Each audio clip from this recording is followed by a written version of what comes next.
dia a todos, tudo bem? Sejam bem-vindos. A gente gostaria de registrar, eu e a Marjorie, que esse momento a gente vai falar especificamente para as pessoas que vão fazer pesquisa, tá? Então, ela acaba sendo uma fala um pouco mais direcionada desse ponto de vista, que acaba sendo bem direcionada para as pessoas que vão fazer pesquisa, né?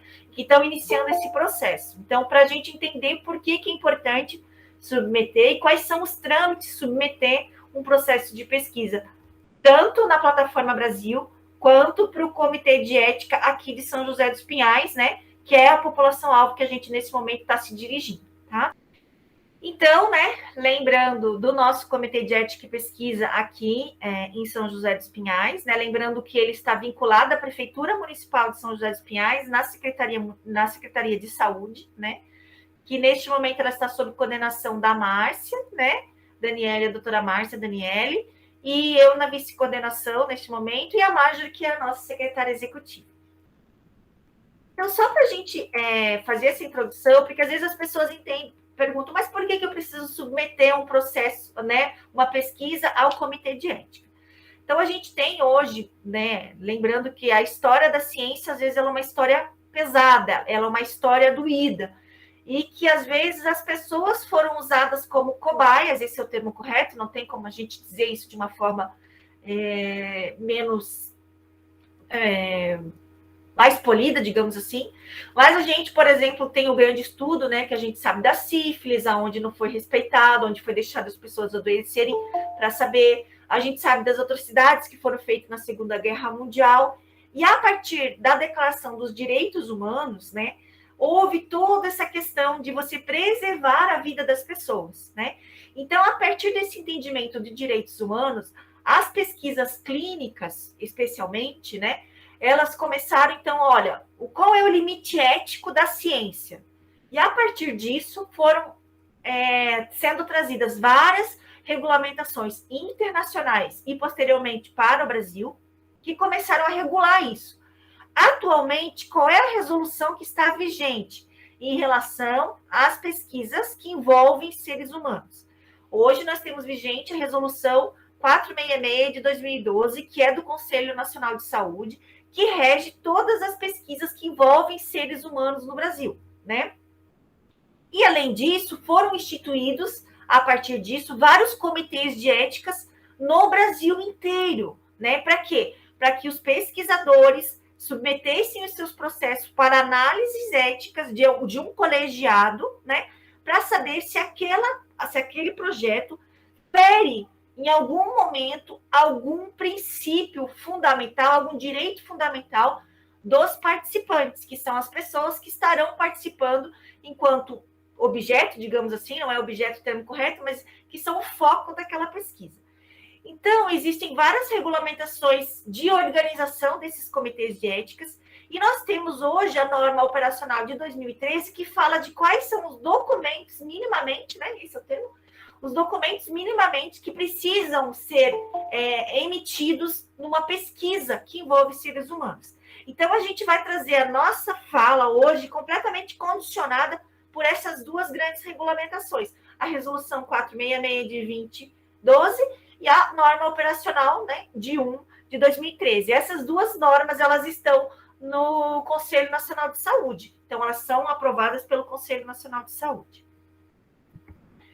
Então, só para a gente começar, eu vou tentar depois abrir para mostrar.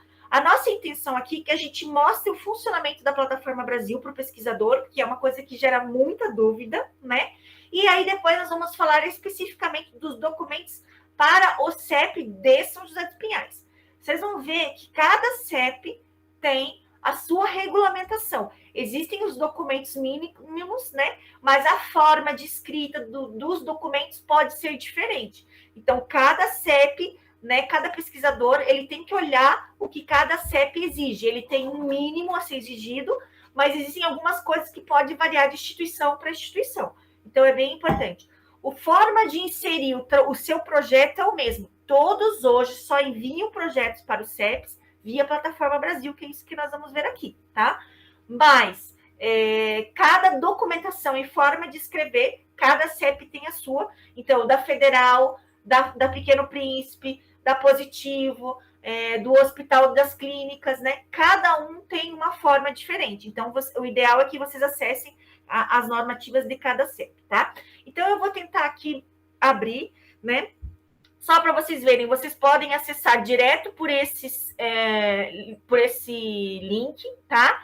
Mas a gente pode entrar por um outro acesso. Se você jogar no Google, né, e colocar Plataforma Brasil, ele vai aparecer o site do Conselho Nacional de Saúde. Quando vocês digitarem no Google, vai aparecer, se vocês digitarem no Google Plataforma Brasil, vai aparecer o site do Conselho Nacional de Saúde, que é onde que está a CONEP, a Comissão Nacional de Ética em Pesquisa.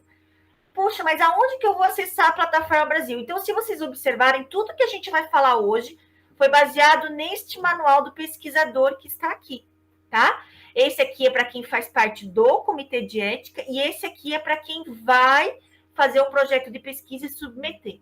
Tá, e aí, então, aonde que eu entro aqui? Vocês vão entrar aqui, ó, Plataforma Brasil, e ele vai abrir.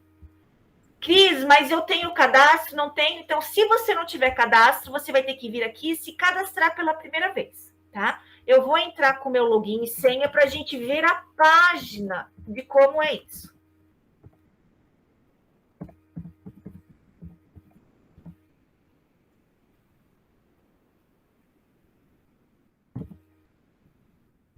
Ver se eu lembro a senha.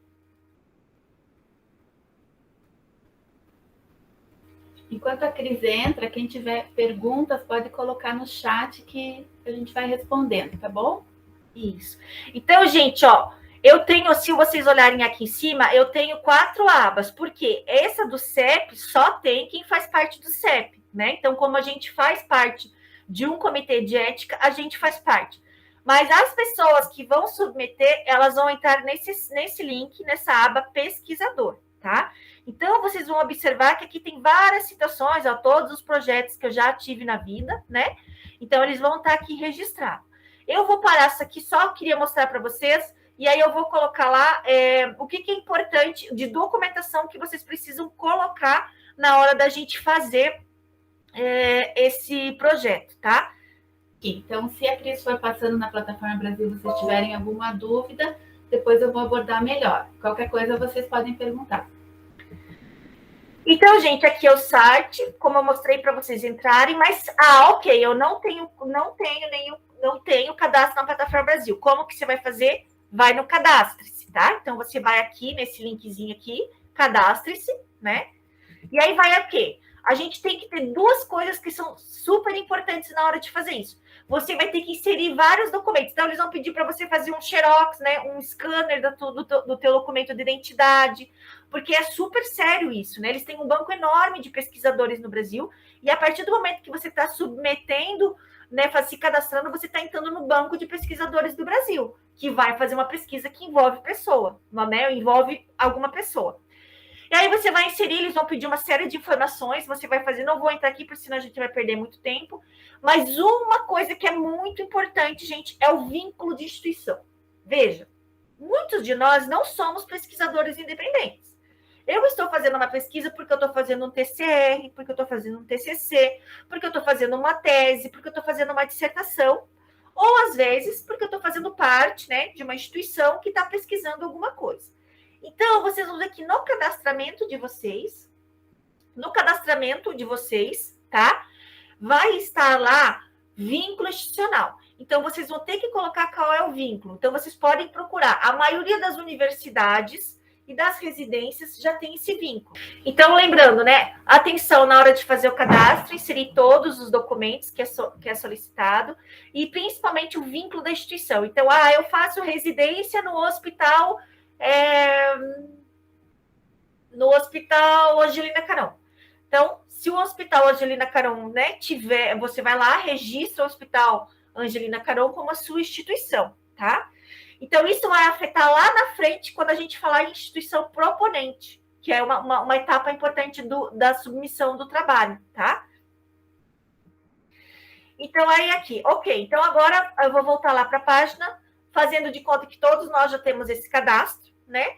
e aí a gente vai começar uma nova submissão, aonde a gente vai submeter. Então, eu vou tentar fazer ao mesmo tempo, né? Perdoem aí, eu vou fazer uma mentirinha, um projeto mentirinha, para que vocês possam acompanhar online esse momento. Então, vamos ver se vai dar certo a gente fazer da outra forma, tá? Então, tá lá, eu tô na página, eu vou fazer o quê? Nova submissão, certo? Eu quero que vocês prestem atenção aqui, ó, que a sessão expira logo. Então, com o tempo, é bom, importante a gente ir salvando as informações que a gente for colocando. Então, ele vai colocar aqui, a pesquisa envolve seres humanos de forma direta ou indireta? Sim, certo? Porque se eu estou submetendo, o que envolve... Ah, Cris, mas eu só vou fazer um questionário. Sim. Ah, mas é um questionário online. Sim. Um relato de caso. Um relato de caso, de pesquisa. Eu quero fazer um relato de uma cirurgia que deu certo, né? Então, tem que submeter, tá? De qualquer forma, envolver os seres humanos de alguma forma, tem que submeter o projeto. Então, eu coloco sim. Aí, ó, como eu já tenho o cadastro, gente, a gente vai colocar de forma, né? Simplificado, que é o mais fácil. Ó, aqui já apareceu todos os meus dados, não salvem eles, por favor, né? E aqui, deseja delegar autorização de preenchimento para outras pessoas já cadastradas? Se é um projeto muito grande, que envolve muitas pessoas, sim. Se é só você que vai fazer, não precisa necessariamente, tá? Você e teu orientador, digamos assim. Tá? Ah, ok. Posso adicionar assistente? Sim, gente. Se, por exemplo, vai você e teu orientador, é super importante que você coloque o orientador, né, como pelo menos equipe membro da pesquisa. Ah, mas eu vou ter uma pessoa de iniciação científica, alguém da graduação que vai me ajudar a coletar dados. Você vai colocar aqui os documentos dele, vai adicionar o assistente, vai adicionar membro da equipe. Instituição proponente. Eu estou cadastrada aqui na federal, tá? Então, ó, vou selecionar aqui a federal, certo? Então, ele vai salvar aqui. Então, por isso que é importante vocês lá no cadastro de vocês. Ah, Cris, eu posso ser uma pesquisadora individual sem instituição proponente? Sim. Daí o que vai acontecer? Porque a instituição proponente, a partir da tua instituição proponente, ele vai direcionar para que CEP que vai. Se a tua instituição tem CEP, vai para o teu CEP da tua instituição. Se a tua instituição não tem CEP, ele vai escolher um CEP que seja mais próximo, digamos assim, tá? Então, é um estudo internacional? Não. Vamos ver. E aí, vocês vão ver aqui que, conforme eu vou fazendo, o site ele é bem intuitivo, tá, gente? A gente vai colocando as coisas e se deixa despreencher alguma coisa que eu possa esquecer aqui, ele vai me avisar no sistema. Ok. Aí, a segunda etapa, que ele vai dizer o quê? Qual é a área de estudo, né? Então, aqui tem algumas coisas mais, uma área temática especial. Então, principalmente aquelas questões que envolvem genética, medicina fetal, né? Que existem, às vezes, outras tecnologias, que precisa de uma análise bem rigorosa da questão de ponto de vista ético, ou eu posso colocar, pelo menos, só nas grandes áreas. Então, vamos fazer de conta que eu vou colocar aqui, nesse meu, Ciências da Saúde. Ok. Ah, é Ciências da Saúde? Tá, esse teu estudo é um estudo clínico? Porque um estudo clínico é um estudo que eu vou submeter aquela população-alvo a um determinado procedimento, né? Ah, não é um estudo clínico, eu vou fazer um de saúde coletiva, né? Que é a nossa grande área aqui de saúde da família da nossa residência. Então, eu vou colocar, né, o nosso título aqui, do imaginário, tá, gente? O título principal da pesquisa. Qual é a diferença? O título público fica para todos verem. O título principal da pesquisa só fica para o pesquisador e para o CEP, tá? Aí você coloca aqui, será o pesquisador da pesquisa? Sim, será. Aí ele já vai puxar meus dados, ó, certo? Aí é legal, às vezes, você colocar o adicionário. Eu acho que tem que colocar adicionário. Não precisou. O contato científico sou eu mesmo. Então, vamos para o próximo. Vamos ver se ele disse se eu fiz tudo certinho. Olha lá, ó. Já existem a pesquisa cadastrada com o mesmo título. Então, eu vou mudar, porque o que acontece? Eu já fiz esse testezinho em alguém para mostrar para algum residente. Então, eu vou fazer o quê? Mudar o título aqui, porque tá vendo, ó, como que o sistema é, né? Como eu já mostrei isso aqui para residente alguma vez, ou para algum pesquisador, algum aluno, ele já disse que eu já tenho no meu nome o título dessa pesquisa. Vocês estão vendo como o sistema ele acaba sendo soberano. Vamos ver se vai passar esse texto fake. Passou. Quando você quer voltar, você vai lá em edição, Ó, eu estava editando aquele dali, que foi onde a gente saiu, eu vou continuar de onde a gente parou, tá? E ele vai salvando. E ele vai salvando, ó. Então, vai estar lá aquela pesquisa que eu fiz, né? Então, eu vou aqui, ó, no lapisinho, editar pesquisa. E aí, eu vou continuar salvando de alguma forma. Porque ele demora, tá, gente? Então, às vezes, isso demora. Ah, como eu não fiz pesquisa clínica, gente, né? Então, não preciso fazer o desenho. Você vai lá embaixo. Se for pesquisa clínica, você vai ter que preencher tudo. Vai testar um medicamento, vai testar uma vacina, vai testar uma técnica cirúrgica, enfim. Aí você vai ter que preencher tudo isso e vai ter selecionado o clínico lá. Mas se não, você vai colocar o quê? Qual é o desenho da pesquisa? Ah, é uma pesquisa observatória, experimental. Você vai fazer essa questão, digamos, de metodologia. Então, você vai escrever. Ah, o financiamento. Ah, eu não sou financiada por ninguém. Mas mesmo que você não seja financiada por ninguém, você vai dizer que o teu financiamento é o quê? Próprio, tá? Então, aí você vai adicionar esse financiamento próprio. Palavras-chave. Então, vamos colocar aqui pelo menos uma só para a gente testar. Vai colocar saúde coletiva. Opa, desculpe.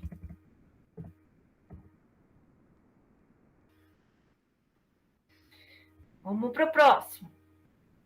Aí a gente vai começar a fazer as questões do próprio projeto, tá, gente?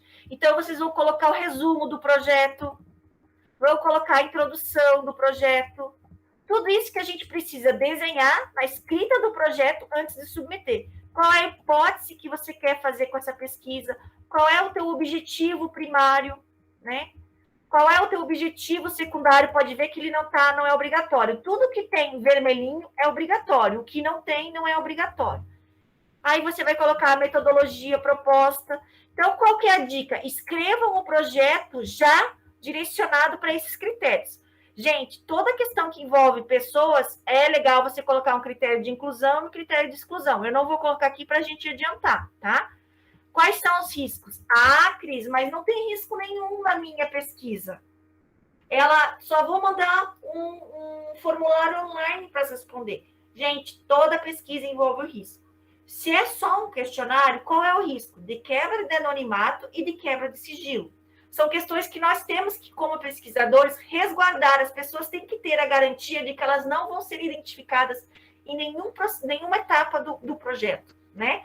Quais são os benefícios e qual a regra de sigilo? Ela vai estar, você tem que garantir para ela de que aquele formulário que ela está, mais ninguém vai ter acesso, só você vai ter acesso. Então, isso vai ter que estar escrito. Quais são os riscos e as medidas que você vai fazer para diminuir esses riscos. Ah, eu vou testar um medicamento. Ok, mas se tem esse risco, como é que você vai proteger essa pessoa? Né? Porque a gente não pode transformar as pessoas em cobaias. A gente tem que garantir, né, que todo o risco que ela pode sofrer vai ser minimizado pelo pesquisador de alguma forma. Quais são os benefícios? Então, você escreve quais são os benefícios que você, né, pensa que a tua pesquisa vai trazer, tanto para a pessoa que está, né, sendo participante da pesquisa, como para o âmbito geral, como resultado final disso. Então, essas duas benefícios têm que aparecer para o participante, porque qual é o benefício da pessoa participar? Às vezes, o benefício dela é um benefício indireto, vai melhorar o sistema, vai melhorar o medicamento, vai melhorar, não necessariamente para ela, mas isso tem que ficar claro no texto. Como que vocês vão analisar esses dados, né? Qual é a metodologia de análise de dados? O desfecho primário que você imagina que vai ter. Você imagina que vai ter um determinado... Eu imagino que eu vou conseguir tal resultado. Então, você coloca aqui de alguma forma. Tamanho da amostra. Ah, eu imagino que a gente vai conseguir coletar 30 pessoas. Aí, data do primeiro recrutamento. Se o teu trabalho tem várias etapas com as pessoas em vários momentos, a primeira data você coloca aqui. Aqui eu vou colocar que não se aplica, mas se você vê que tem várias etapas, no primeiro dia de recrutamento, a primeira etapa que você vai entrar em contato com os participantes da pesquisa, você coloca aqui. Aqui tem um calendáriozinho, tá, gente? Qual é o país de origem? A gente coloca o Brasil. Daí, vamos procurar aqui. Adicionar. Então, vocês podem ver o quê? Vocês colocam aqui 30 pessoas, né? Que foi aquilo que vocês falaram. Adicionar. Então, a gente vai para a próxima etapa. Vocês podem ver que ele é intuitivo, ele é trabalhoso, ó. País de origem. Opa. Sabe uma dica legal, Cris, que a Márcia deu um dia? Para que na hora de submeter já tenha um Word, um texto, com cada janelinha dessa para copiar e colar. Isso. E depois o projeto brochura, que eu vou explicar lá para frente como documento obrigatório, precisa estar com as mesmas informações dessa submissão. Então, às vezes, você vai lá, vem aqui, vê o que vai pedir e escreve o teu projeto já direcionado porque o site vai pedir, tá? E depois dá para alterar também, né? Isso mesmo. Então, haverá fontes secundárias, prontuários? Não, não vai. Se tivesse prontuário, você teria que detalhar como que você vai fazer essa análise desses dados.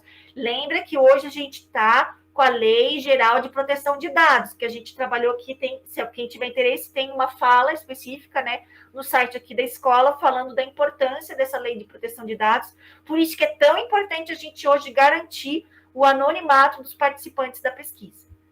Aqui, então, o número de pessoas abordadas, 30, né, que a gente colocou lá. É um estudo multicêntrico? Cris, o que é um estudo multicêntrico? Um estudo que envolve vários locais de pesquisa. Ah, não, eu vou pesquisar somente numa unidade de saúde, em 2 unidades de saúde, 3 unidades, 10 unidades do mesmo lugar, não é multicêntrico. Ah, mas eu vou ver o hospital aqui, tem uma outro CEP que vai fazer ali, um outro pesquisador que vai fazer em outro. Então, isso já tem vários pesquisadores em vários locais. Aí isso acaba sendo um estudo multicêntrico, que não é o nosso caso. Ah, Cris, eu vou fazer uma pesquisa assim, é online. Eu vou precisar fazer TSLE? Sim. Só dispensa o TSLE em algumas situações que a gente tem acesso aos prontuários. Dependendo da situação que você vai pesquisar no prontuário, também precisa do TSLE. Cada caso é um caso, tá? Então, sempre que você vai trabalhar com pessoas, né, vai fazer um questionário, vai fazer uma intervenção, a pessoa precisa assinar um termo de consentimento livre e esclarecido. Porque a pessoa, né, nesse termo que a gente vai dizer para pessoas de palavras simples, né, depois a gente fala um pouquinho mais disso, mas que a pessoa vai ter ciência de tudo que ela vai estar respondendo e de tudo que tem de risco e de benefício para ela. E aí, você, né, enquanto pesquisador, isso é muito importante para que a pessoa tenha ciência em palavras que ela consiga compreender, né, não em termos muito técnicos, daquilo que ela está respondendo, daquilo que ela vai participar, tá? Se dispensar a TSLE, você tem que justificar aqui no site por que não vai colocar o TSLE. Ah, vou fazer só dados secundários de dados que não aparece o nome das pessoas, ou um N muito grande que não tem como pedir TSLE para todo mundo. Então, aí isso você vai justificar. Tem retenção de amostra para armazenamento em banco, então tem muitas questões hoje que a gente faz, banco de osso, banco de dente, né? Então, as pessoas, em determinadas situações, precisam disso. Se você vai fazer retenção dessa amostra para fazer um banco, você tem que justificar, porque existe uma legislação específica para banco de insumos biológicos, digamos assim, né? Banco, seja qualquer um deles. Agora eu esqueci o termo.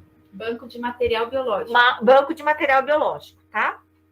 Aí o cronograma aqui, então, a gente tem que adicionar aqui um cronograma, não vou colocar porque a gente não tem, tá? O orçamento, então, é importante que vocês deixem. Ah, é orçamento próprio, mas eu vou gastar só xerox. Não tem problema. Você vai colocar aqui xerox. Ops, xerox. Tá difícil. Xerox. Você vai dizer que é custeio, né? Por exemplo. Qual é o valor? R$100. E vai adicionar. Ah, mas eu vou ter passagem também de ônibus. Coloca passagem. Você disse que era próprio lá, lembra? Então, aí você vai dizer que é esse o custo que vai ter para você, né, de pesquisa. Isso a gente está falando aqui, mas vamos pensar em algumas pesquisas que são financiadas pelo setor privado. Então, ele tem que ter essa descrição do orçamento, porque são somas vultuosas de dinheiro, né? Então, isso tem que estar bem descrito, né? E aí, às vezes, até justificar como que vem esse dinheiro, né? Ele tem esse espaço aqui para cá. E aqui é a bibliografia. Tá?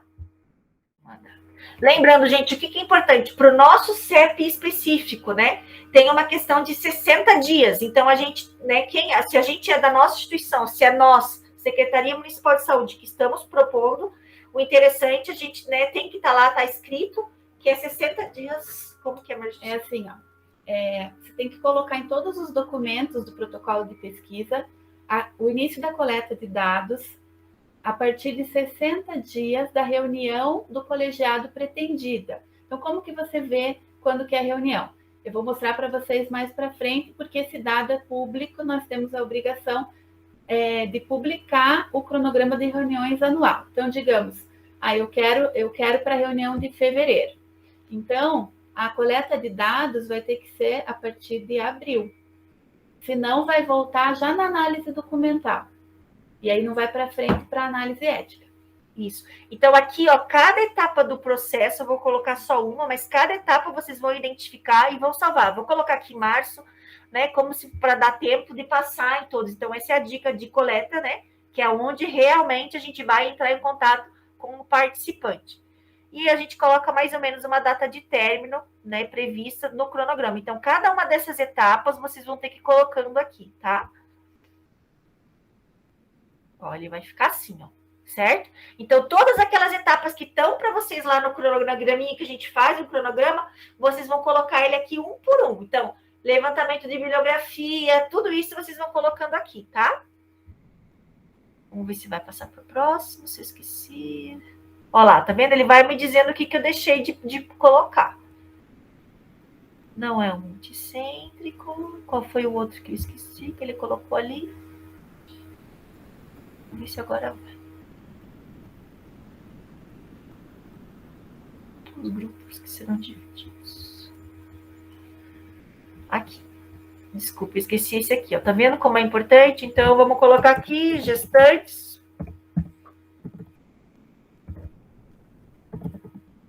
Número de divididos, 15. Aí a gente coloca questionário. Então, ele acaba sendo bem intuitivo, né? Vai em adicionar. Ok, agora eu vou poder passar para a próxima etapa.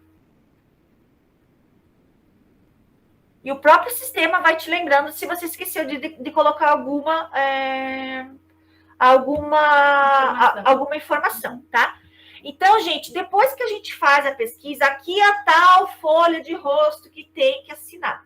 Então, gente, aqui, ó, eu não vou imprimir, porque senão vai computar esse... Vai para algum CEP. Vai para algum CEP, eu não vou colocar, porque isso aqui é fake, né?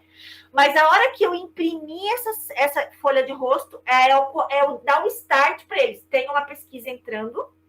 Para onde nós vamos direcionar essa pesquisa? Porque é o sistema, é a plataforma Brasil que distribui o CEP. Não é você, eu quero o seu CEP de São José dos Pinhais. Só se você for daqui. Né? Se você colocar como coparticipante, depois a Márcia vai explicar. Mas nesse momento, o que você tem que fazer? Imprimir essa folha e assinar, tá? Vocês vão ver que tem uma etapa lá que a Marjorie vai explicar, que é a questão de que algumas folhas de rosto precisam ser também assinadas pela instituição coparticipante, pelo serviço. Então, vocês vão coletar essas informações. Por isso que é importante a gente mostrar aquilo, né? Que salvou, depois você abre de novo lá naquele editar, como a gente mostrou essa etapa para vocês, porque aqui vocês não vão conseguir fazer imediatamente. Então, vocês primeiro vão imprimir a folha, coletar todas as assinaturas que vocês precisam e depois vocês vão vir aqui, ó, anexar a folha de rosto. Vocês vão escanear, vão salvar dentro do computador e aí vão colocar aqui e anexar essa folha de rosto assinada, para vocês verem a seriedade dessa plataforma, tá? Aí aqui você vai incluir os documentos. Prestem atenção. Todos esses documentos que estão aqui, ó. A maioria, né? Estão aqui, ó, a brochura de pesquisa que a Marjorie vai falar daqui a pouco. O cronograma, vocês vão ter que colocar. Então, para cada um deles, ó, a declaração da instituição instituição e infraestrutura, a gente vai falar. Não precisa de material de biológico? Se você não vai fazer, não precisa. Declaração dos pesquisadores? Precisa. Declaração de concordância? Precisa. Declaração de patrocinador? Só se tiver. O orçamento tem que estar ali também. Se tiver uma questão de que está fazendo uma pendência, uma emenda, né? Você vai ter que colocar o parecer anterior aqui. Então, ó, o projeto detalhado, né? Então, cada um desses você vai clicar, dizer o que é, e aí vai anexar. Se tiver algum documento que não está aqui, você vai detalhar aqui e vai anexar ele depois também. Como outros. Como outros documentos, tá? Eu não vou avançar aqui, eu vou mostrar para vocês a continuidade com o documento oficial. Então, eu vou começar a parte da apresentação dos documentos que são referentes ao CEP aqui de São José dos Pinhais, tá? Eu salvei, né, gente, caso a gente não conseguisse, tá? Então, depois daquela etapa 6 lá, que eu não consegui fazer porque eu tinha que imprimir, tem essa questão aqui, ó. Manter o sigilo na entrega do projeto de pesquisa, sim ou não. E é interessante que a pesquisa a gente se coloque um prazo, né? Então, você pode escolher aqui qual é o prazo dessa pesquisa, tá? Que é a etapa de finalizar. E aí, vocês precisam clicar aqui, ó. Enviar projeto ao CEP, tá? E aí é o sistema, a Plataforma Brasil, que vai direcionar qual é o CEP que ele vai enviar, tá? Então, aqui, aceitar todos os termos, né, que tem ali e enviar o projeto ao CEP. E aí aqui ele foi enviado, certo? Então, agora, lembrando que todas essas informações também estão nesse documento que eu mostrei para vocês na página da Conep, no manual de usuário do pesquisador. Daí agora a Marjorie vai falar um pouquinho dos documentos para o nosso CEP, tá? Então, eu vou deixar aqui um pouquinho mais viradinho para a Marjorie, para ela ter acesso. Ok. Então, a parte 6 do finalizar, que eu não projetei para vocês ali dentro do site, porque senão ia ter que submeter a pesquisinha de mentira, né? Vai aparecer aqui, então, ó, manter o sigilo e a gente coloca o prazo, tá? E aí, depois disso, lá no fim da página, você rola, você aceita os termos da pesquisa acima, pode salvar, né? Aceitar, salvar.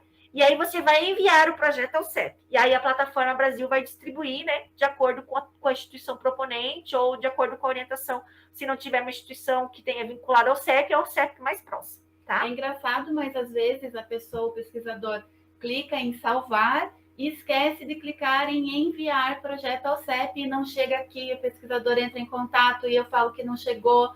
Então, é bem importante aí essa etapa final. De enviar. Então, agora a Mar vai falar, aí só lembrando, desculpem, né? O manual de usuário do pesquisador, que está na página do Conep, que eu mostrei para vocês no início. E daí agora a Marjorie vai falar um pouquinho dos nossos documentos aqui do Comitê de Ética.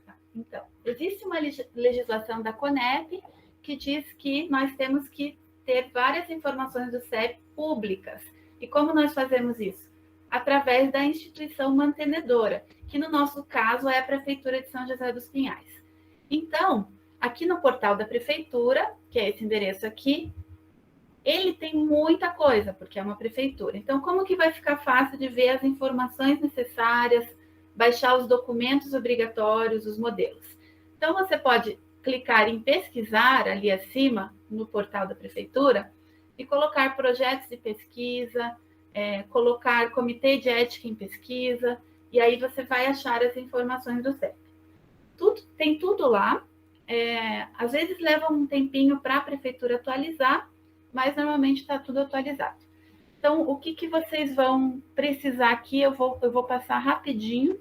Então, vocês vão precisar entrar aqui em Sobre o CEP, que tem as informações do CEP que vocês precisam para colocar nos documentos. Tá? Quando vocês clicam em Sobre o CEP, vocês vão ter acesso aqui, ó, ao calendário de reuniões. Isso é bem importante para saber o prazo que vocês vão ter para submeter o projeto, enviando os documentos para que vá para a reunião pretendida. Então, aqui vocês têm acesso a isso, aqui vocês têm acesso ao contato do CEP, que vocês vão precisar colocar no TSLE, por exemplo. Isso é bem importante. Então, o que mais? Aqui vocês vão ter outras informações dentro do projeto de pesquisa. Eu estou explicando bem aqui no site, porque é um site, não acho muito simples esse site da prefeitura. Então, clicando aqui no projeto de pesquisa, vocês vão ter acesso aos documentos obrigatórios deste CEP. Por que deste CEP? Porque tem documentos aqui que não necessariamente são obrigatórios em outros comitês de ética.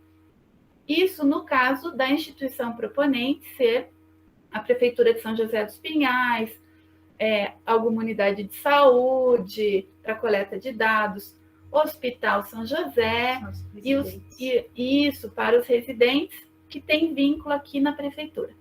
Quando nós somos a instituição coparticipante, tem menos documentos obrigatórios. Então, eu vou passar pelos documentos obrigatórios do CEP daqui, sendo instituição proponente.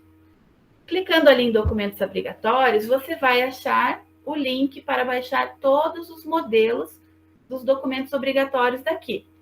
Então, nós vamos um por um. Eu não vou passar por todos, porque vai acabar ficando chato. Nós temos à disposição de vocês o telefone do CEP, o e-mail do CEP, que eu vou mostrar no final, para que entre em contato em caso de alguma pesquisa mais específica, em caso de dúvidas, para auxiliar na submissão do projeto, para auxiliar nos documentos, tá?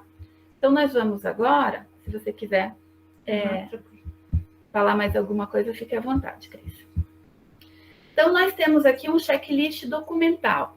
Esse checklist é bem interessante, tanto para o pesquisador, como uma linha de raciocínio para a submissão do projeto, quanto também para a análise documental, que eu que recebo os documentos.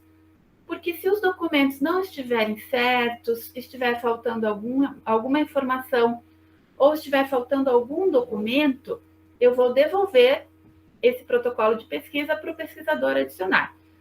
Então, aqui tem as opções sim, não e não se aplica, dependendo do tipo da pesquisa, os dados da pesquisa aqui, e aqui é bem importante colocar por quê.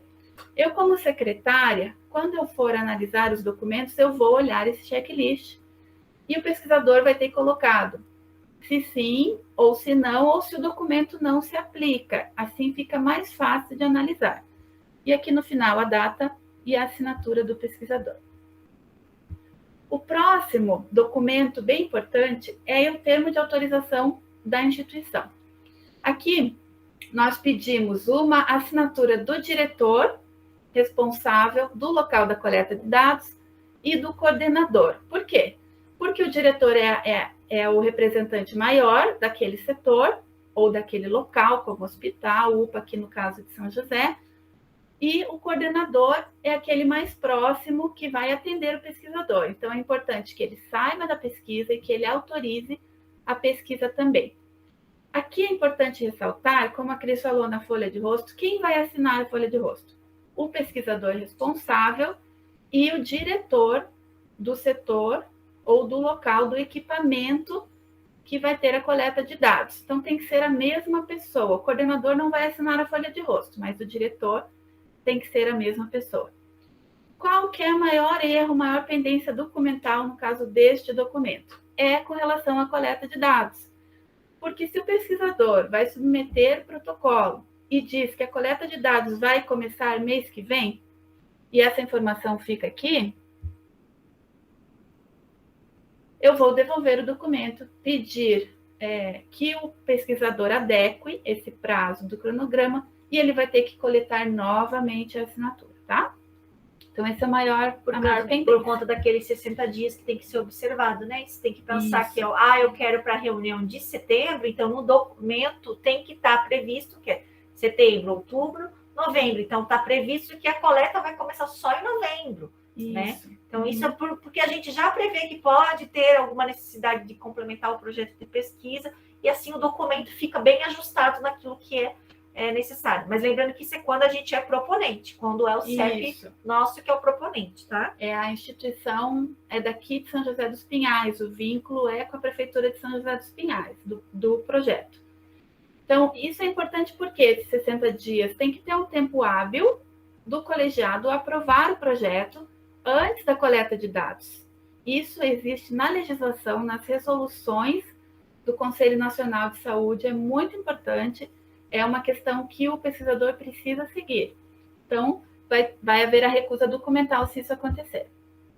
Tanto aqui quanto no projeto brochura, que eu vou mostrar, mas é só um modelinho, quanto também nos outros documentos, como o cronograma, tá?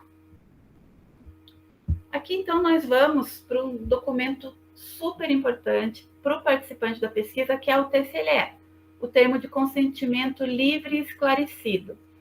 Aqui é o documento que o participante tem que ter as informações do que é o projeto, quais são os riscos e benefícios, como ele vai participar, qual a metodologia, o que ele vai precisar fazer. Ali tem que dizer que ele tem o direito a se recusar a participar, que ele pode não mais querer, ele pode assinar o termo e depois desistir da participação na pesquisa. Aqui tem que ter os dados e contato do pesquisador responsável, os dados e contato do CEP responsável pela pesquisa. Isso é bem importante. Os dados do CEP daqui têm que estar tanto para a instituição, quando aqui for instituição coparticipante, quanto proponente.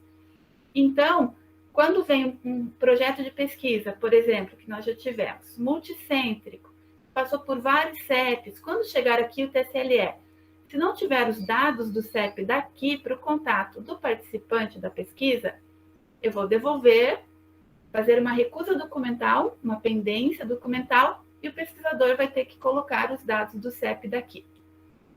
É importante ressaltar, né, Cris, que o TSLE tem que ser um texto acessível ao participante, à população, à comunidade.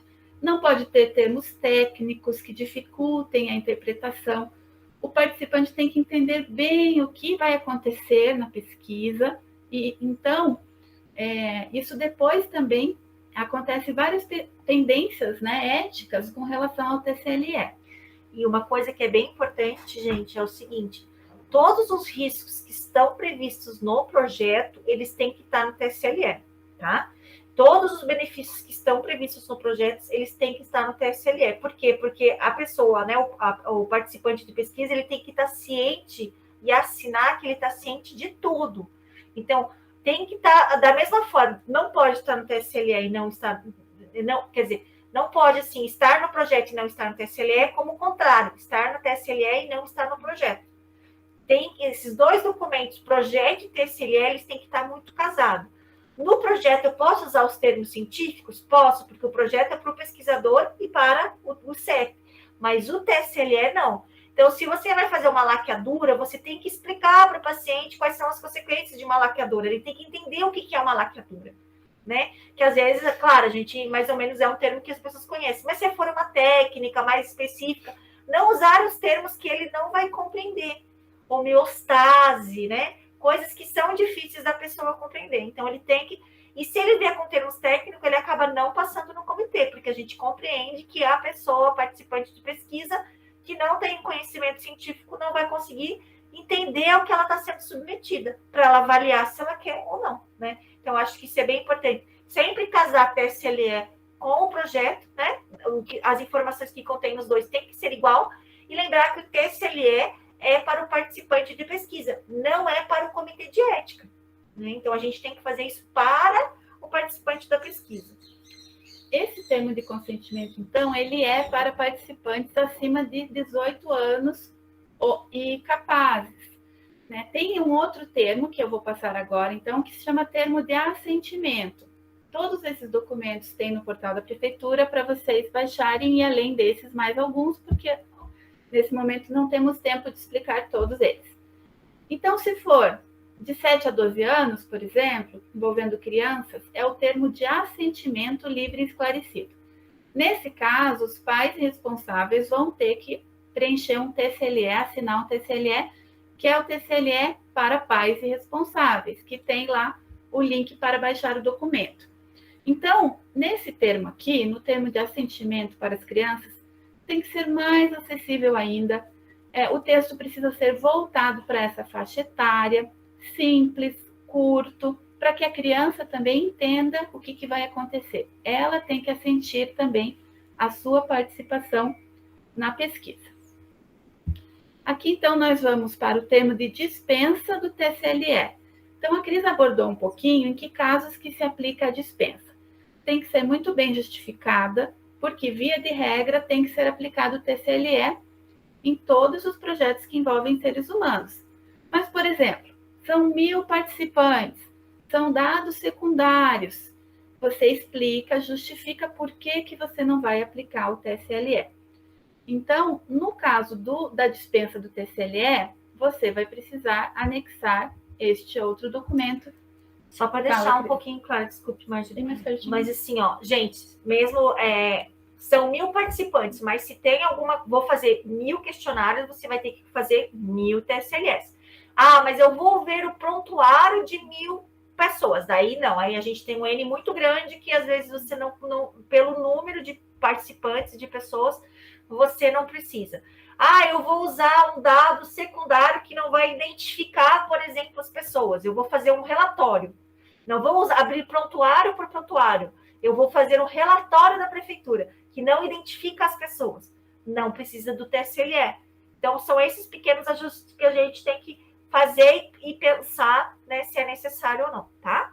Mas é importante ressaltar que se o pesquisador submeter ao CEP tentando a dispensa e o CEP entender que precisa do TSLE, vai retornar com pendência o projeto e o pesquisador vai precisar aplicar o TSLE.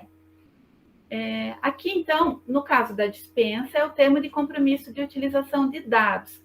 Então, quando são dados secundários, quando vai fazer um relatório, né, quando dados de planilhas daquele serviço, então é esse termo de compromisso de utilização de dados. O que acontece com esse termo? O mesmo que acontece lá no termo de autorização da instituição, às vezes o pesquisador preenche, assina tudo e vai aqui na data da coleta de dados e coloca menos de 60 dias da reunião pretendida. Isso vai gerar uma pendência documental. Então, o que é mais interessante? O pesquisador tem dúvida? Entra em contato com o CEP, telefona, manda e-mail. Eu tenho dúvida, que data que eu coloco aqui? Liga aqui, nós vamos esclarecer, orientar, porque senão o documento vai e volta, e isso gera um tempo. Então, muito mais simples, mais fácil o pesquisador pedir essa orientação ao CEP antes. Aí, só para complementar a fala da Marjorie, se vocês observarem aqui embaixo, ó, nome completo, CPF e assinatura. Todas as pessoas que estão listadas na plataforma Brasil como participantes da pesquisa, junto com o pesquisador responsável, tem que estar citado aqui com seu CPF e assinatura colhida. Então vai participar eu, o meu orientador e um estudante da graduação, né, que vai ajudar a tabular os dados. Todas as pessoas que estão cadastradas na plataforma Brasil com acesso ao projeto têm que estar aqui com esse termo de compromisso e utilização de dados assinado, tá? Bom, temos aqui mais um documento que é obrigatório neste CEP, mas não necessariamente para instituição coparticipante São José dos Pinhais. Esse documento aqui foi instituído com o objetivo de colocar informações para o diretor responsável da instituição, para ele saber o que o pesquisador vai precisar naquele local, naquele equipamento, naquele setor, para a coleta de dados. Então, aqui o pesquisador vai preencher esses dados aqui, essas respostas, ele vai assinar o documento e aqui o diretor da instituição vai assinar, porque ele está declarando aqui, junto com o pesquisador, que existe a disponibilidade, que existe a autorização e a possibilidade dessa pesquisa. Porque a instituição que vai dizer se o pesquisador pode ou não, ou se existem condições dessa pesquisa naquele local. Se a instituição vê que não existe a possibilidade de fazer essa pesquisa, o diretor tem autonomia de não assinar esse documento, tá? Então, aqui nós passamos pelos documentos principais. No checklist fica bem claro quais são os modelos, vocês podem seguir por lá, que fica bem claro.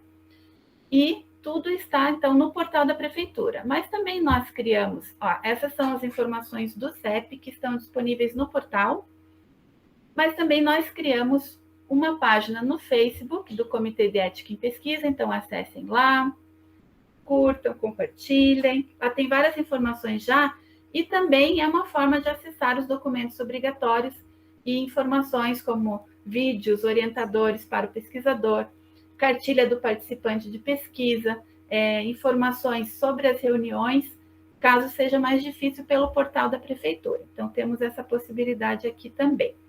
Você quer adicionar mais alguma coisa, Cris? Só teve uma informação que eu acho que é importante, que ficou faltando. Quando você for fazer o cadastro, existem duas grandes diferenças lá no site da Plataforma Brasil. Se você for graduando, você não tiver se formado, você não pode ser o pesquisador responsável, é o seu orientador.